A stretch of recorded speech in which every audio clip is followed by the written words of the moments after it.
and anchoring operations are one of the most critical and hazardous tasks routinely carried out on ships.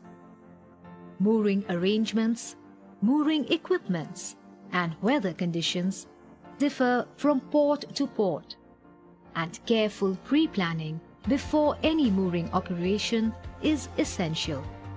In a typical situation, the master receives a message at sea that the next port of call has been revised. Pre-planning starts at this stage. The navigating officer starts gathering information about this port.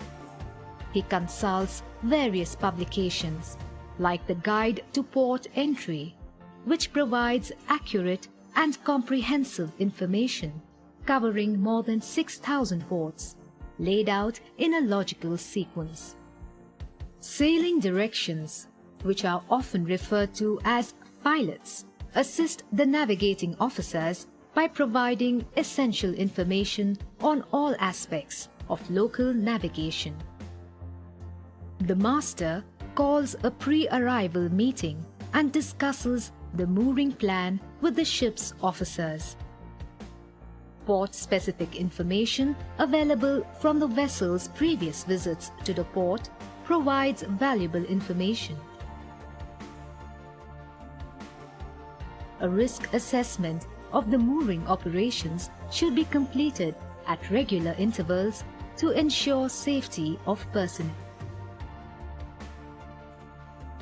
As the ship nears the port, all bridge and engine controls are checked as per the pre-arrival checklists.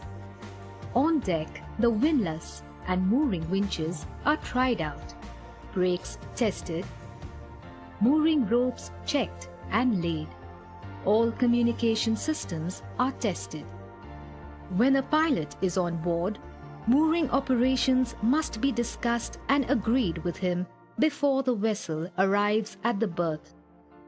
Officers in charge of mooring must clearly understand the mooring plan, and all possible preparations must be made on the vessel in preparation for mooring. For a ship to remain secure at its berth, the moorings must overcome a variety of forces made up from the effects of wind, the effect of which greatly increases with the increase of freeboard and is at times a critical factor for safe mooring. Current, in case of which forces become significant when the clearance under the keel is small relative to the draft. The ship then acts as a major obstruction to the flow of current, thus magnifying its effect. Surges from passing ships. Rise and fall of tides. Waves and swell.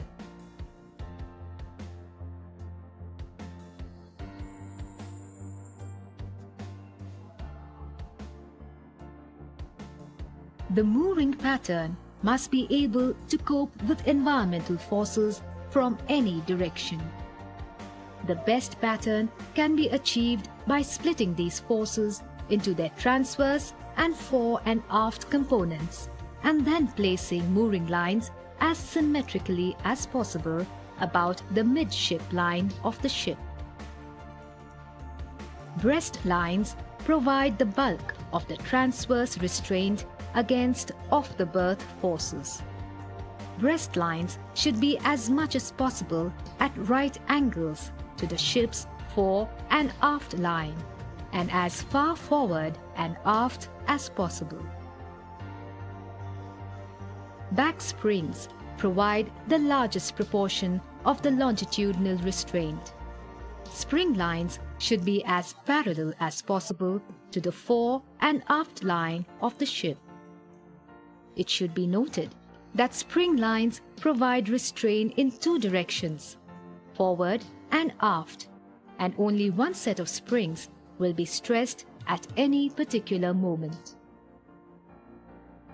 Headlines and stern lines, because of their direction, have the effect of providing some restraint against both longitudinal and transverse forces, but actually contribute less to the overall mooring strength than is commonly supposed.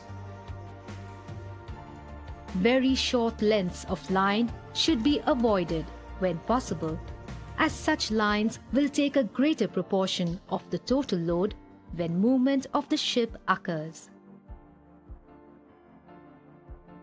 Most vessels have a combination of synthetic and wire mooring ropes. Synthetic fiber ropes are best suited for head and stern lines, whilst wire ropes are most suited for spring lines and breast lines. Wire ropes and synthetic ropes have different elasticity and should never be mixed. That is, two or more lines leading in the same direction should always be of the same material. Wire moorings attached with fiber rope tails provide an effective mooring system by introducing a degree of elasticity. Steel wire ropes should be regularly greased and inspected for wear and tear. Synthetic ropes must be kept clear of chemicals, stored in a well-ventilated area, and visually inspected at regular intervals. The windlass and winches should be lubricated and inspected at regular intervals and in accordance to the vessel's maintenance schedule.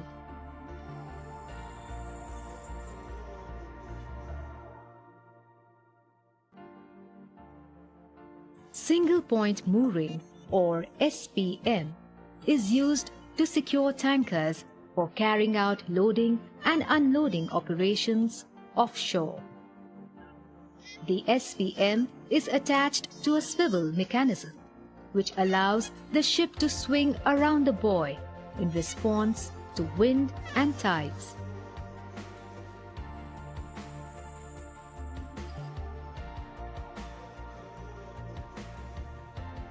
Mooring and unmooring operations, including tug handling and anchoring, are potentially dangerous operations and must be carried out under the watchful supervision of an officer in direct contact with the bridge.